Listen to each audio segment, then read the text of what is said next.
Good afternoon. We're back with gloves off, and today I have a very special person to Laredo, Miss Cindy Liendo. Cindy was an ex-councilwoman and is now running for a position, and she has entered the ball game to become, hopefully, your next Webb County Commissioner. So, good afternoon, Cindy. How are we doing? Good. How are you, Paul? Thank you for having me. No, thank you for coming. Now, let's touch base. Now you decided to run again, right? Yes, sir. For what position?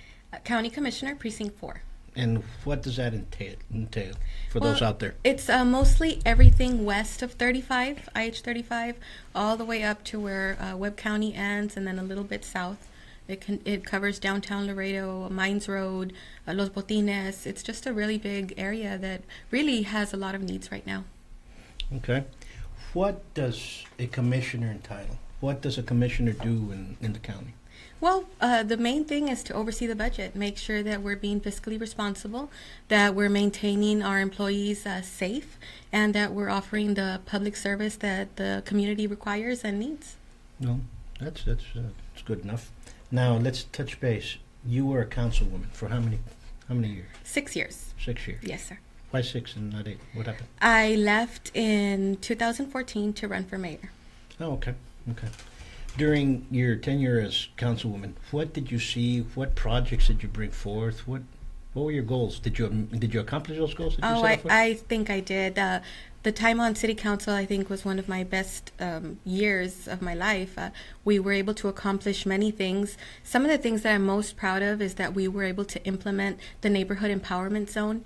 If you drive down Santa Maria today, you will see so many homes that have been improved, so much development in the business community, and I attribute that to the neighborhood empowerment zone, because what it did is it helped families be able to afford some of the improvements that they wanted to make to their homes without being forced to pay high fees for permits. Mm-hmm. And of course, it didn't raise their taxes if they made improvements on their home. That's excellent. And a lot of people do not understand that Santa Maria is old Laredo.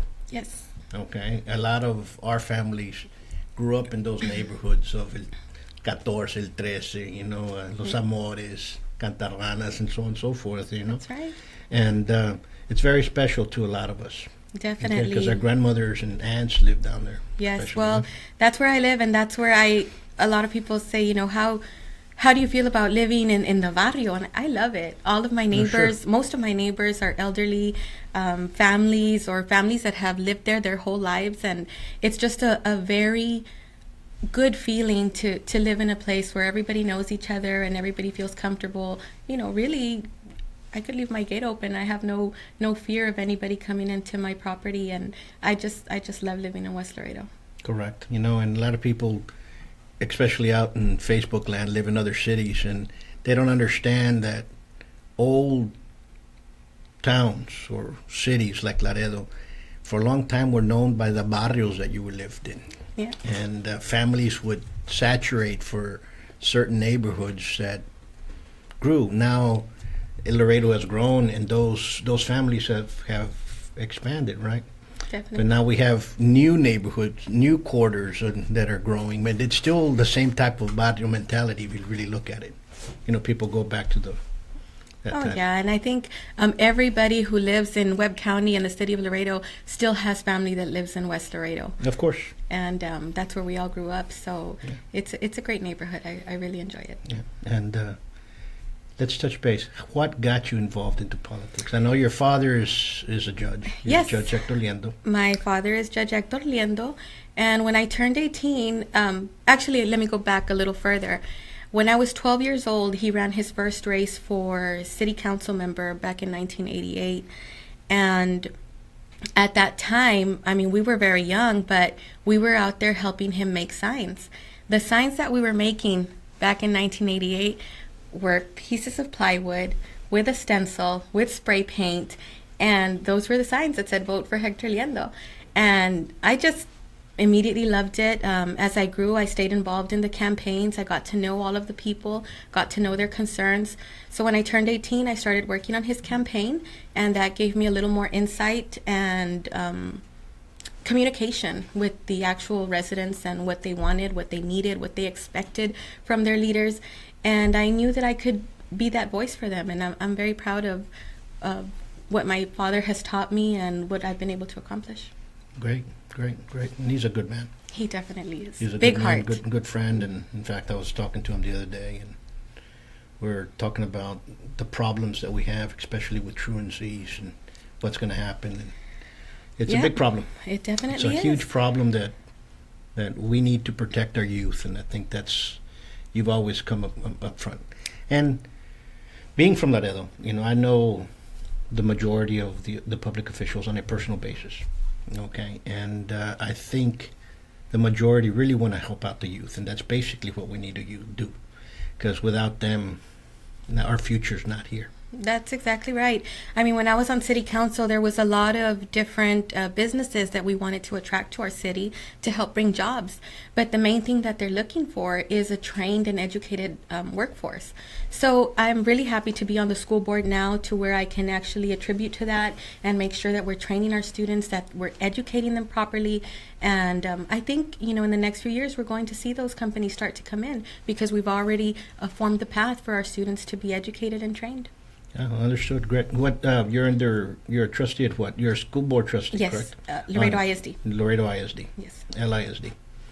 And that's also a center mark of a lot of the heart of Laredo, the heart of Webb County. I mean, all of you our have leaders, Martin, Dixon, and the old schools there. Yeah, most of our current leaders are products of Laredo ISD, so we're very proud of that. And we know that we're going to have lots of future leaders coming out of our district as well. Mm-hmm. They just changed the superintendent, right? Because he was doing an excellent job. Dr. Yes. Nelson. We love Dr. Nelson, but we're also just as proud of our current superintendent, Dr. Silvia Rios. She's doing a fabulous job, and I know that only great things are coming for our school district. Right now, we're actually working on our 3rd early college, and we hope to have that started by September of 2018. And that is really the best opportunity for our students, because they get to earn college credit hours while they're still in high school. So we're having students graduate from college with their bachelor's at 20 years old, and that's just fabulous. Now what we need to work on is making sure that they have experience, because a lot of people are graduating, but they don't have any work experience. So that's something also that I'm working on, to make sure that we work with our technical programs and make sure that our students have the training that they need, the experience, because it's hard to walk into a job with a degree without any experience. And also, let's not forget our vocational programs. Oh, definitely. Because, number one, there's my uncle used to train a lot of welders in Martin, Severo Flores. And, great program. And a lot of these welders are making a lot of money in the oil fields and welding and so on and so forth. And those are trades that you take with you your entire life. So we're really, really proud of the technical programs that we have, the vocational programs, and of course our early colleges as well. Great. Let's touch base on your new goals. Okay, you have the race coming up. Yes. Let's say you win. Okay. What changes are you going to bring towards Webb County? What do you see where Cindy Liendo can come inside and say, you know what, we need to work on this to improve what we have? Well, I bring a unique experience to the commissioner's race because I am a former Webb County employee. So I know the issues that our employees are facing. I bring the experience from my city council days where I know that we need to be fiscally responsible. So I want to bring those two, tie them together, and also bring my own personal experiences of how I believe I work well with people and can communicate and help bring together all of the opposing sides that we're seeing right now. We have so much conflict, and I think it's time that we have somebody who can really bring together all the sides, sit at the table and work out an agreement that works for everybody. It's really sad to see that there's infighting on the commissioner's court. This affects everything. This affects our bond rating. When we go to Washington and try to get our bond rate, they look at the newspaper clippings, they look at the YouTube clips, and they see what's going on, and all of that, believe it or not, it affects your rate. So I think we need to be a little more united, and I really want to work for our county employees while still maintaining ourselves within our budget. Good. Do you think that we have a budget that's really collapsing? Unfortunately, yes. It's very disappointing to have to dip into the fund balance every year. we should be putting into it. Of course, the way the situation has been lately, the county has been forced to dip into the fund balance. But all my time that we were at the city, we never dipped into the fund balance. You have to find a way to make ends meet without dipping into the savings. Now, what do you attribute that to? Do you attribute that to, because you have a lot of public officials and have a lot of departments, unlike the city. Right. The city, you have city employees that are heads of departments.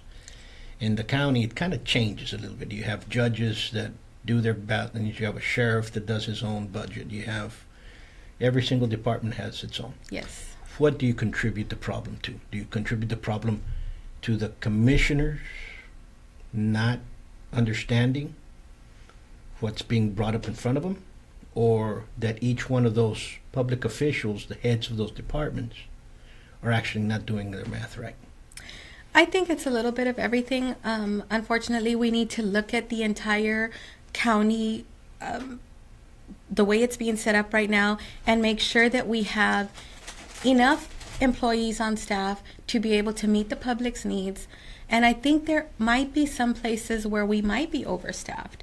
You know, we had certain community centers that have directors, and the community center wasn't open yet. So, you know, those are little things that shouldn't be happening.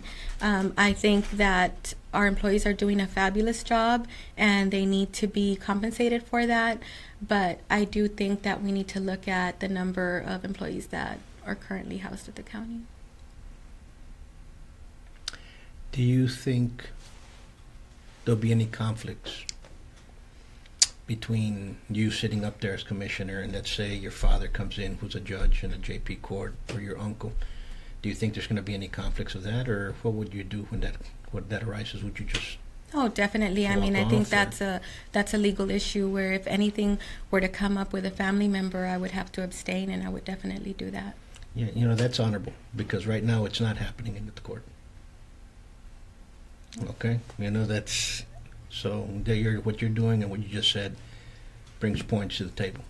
Thank you. Okay? And people need to be aware of that. Okay, we have a lot of people complain that both the city and the county has a lot of nepotism.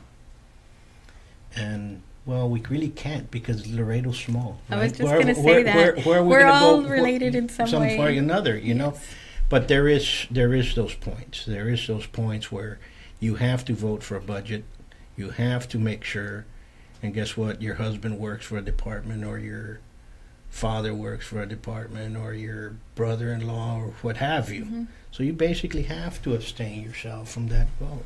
Yes, and I mean, it gets difficult sometimes because, you know, you kind of have to dissect it and then take it into parts.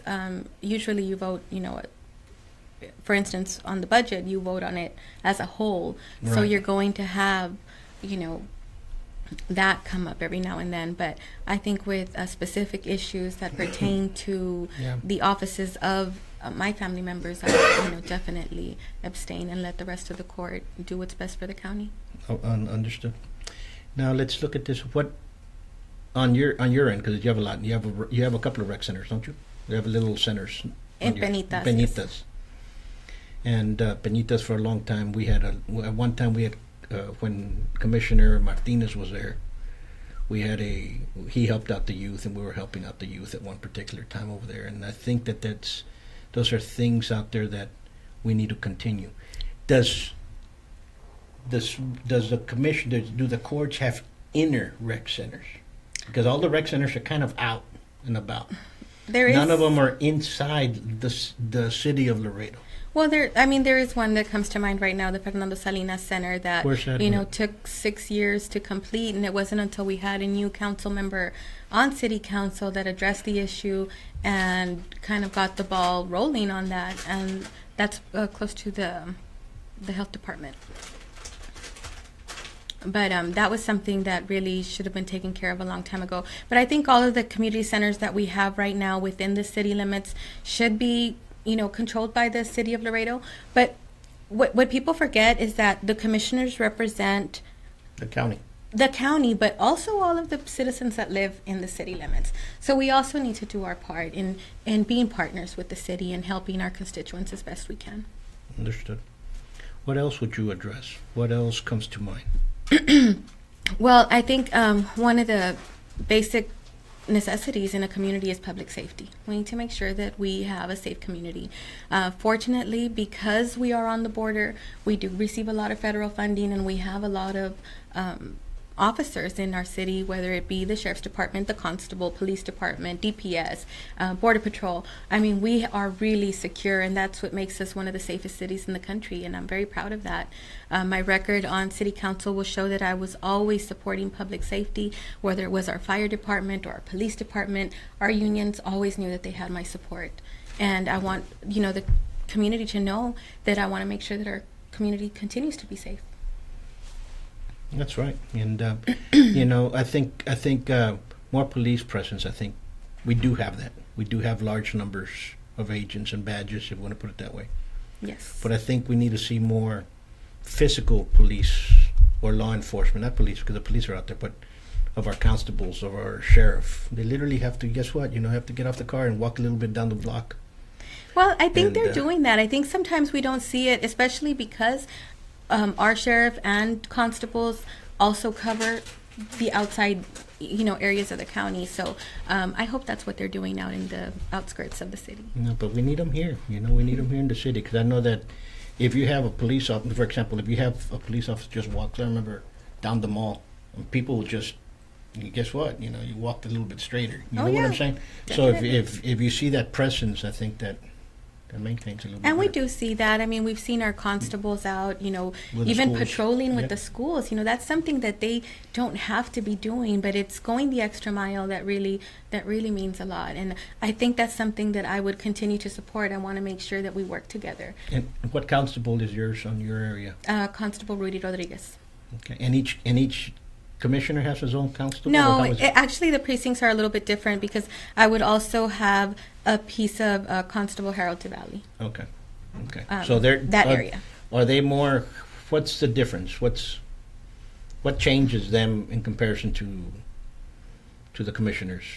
It's just because it's the way the voting area is. So the constable is for precinct 1, place 1 and 2, which would be Constable Rudy Rodriguez, and then Constable Harold Valley is for precinct 4. But the county commissioner's precinct, the way it's carved out, it has a piece. Oh, of, okay. The lower side is with Constable Rodriguez, and the northern side is Constable Valley. And you're the only one that does that, or others do the same? I'm sure that others have Kind of that mixed, same. mixed. Yeah, it just depends on which precinct you're looking at. Let's touch base on the school board. What have you seen different in LISD now? Well, like I mentioned earlier, we're working on our 3rd early college. We have the 2 right now, which is the Hector Garcia Early College at TAMIU. We have the Dennis Cantu Early College, which is housed at Martin High School. Okay. And that is just, you know, fabulous for our city, for our students.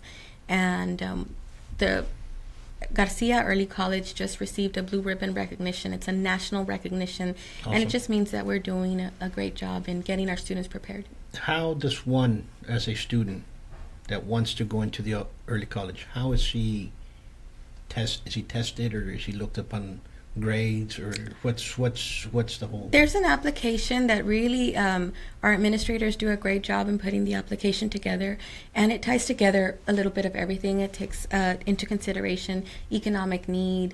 You have to be a good student, of course. You have to have good attendance, and they look at the whole package. Okay.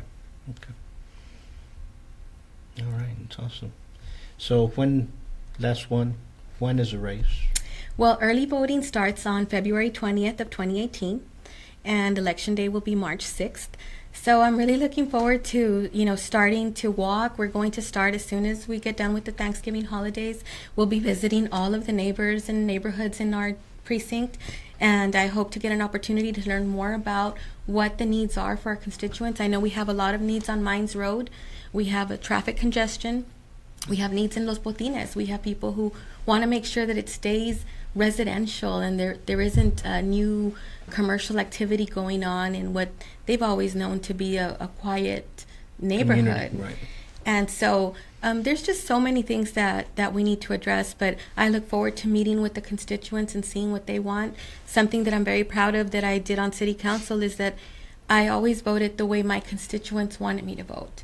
Sometimes I was on the fence about something, and I really went back and asked and found out what they wanted from me, because that's what a representative is there to do. You're not necessarily there to do what you think is best, but what your constituents want you to do. And sometimes if we don't agree, then that's where communication comes in, and letting them know why, I as a representative think this other option would work better. But at the end of the day, it's really about voting the way your constituents want you to vote and making sure that you represent them well, and that's what I look forward to doing. Awesome. Well, good luck. Thank you. And have a great race. Thank you, If we Paul. don't see you all, happy Thanksgiving Likewise. and great holidays. But I'm Same to pretty you sure all. we'll see you around. Oh, yes, we will. Where's your headquarters? My headquarters is on the corner of Santa Maria and Lafayette. It's 3501 Santa Maria. I invite everyone to stop by. Right now, since it's a little early in the race, we're opening once a week on Wednesdays. Probably not this Wednesday because it is right before Thanksgiving. But then starting in December, we'll start opening twice a week. And then in January, we'll probably be open every day. Okay, awesome. Okay. Anything else? I just encourage everybody to come out and vote. Please don't stay home. Your vote really does make a difference, and I hope that you will see that I am the best candidate. I will be there to represent you and do what's in the best interest for our community.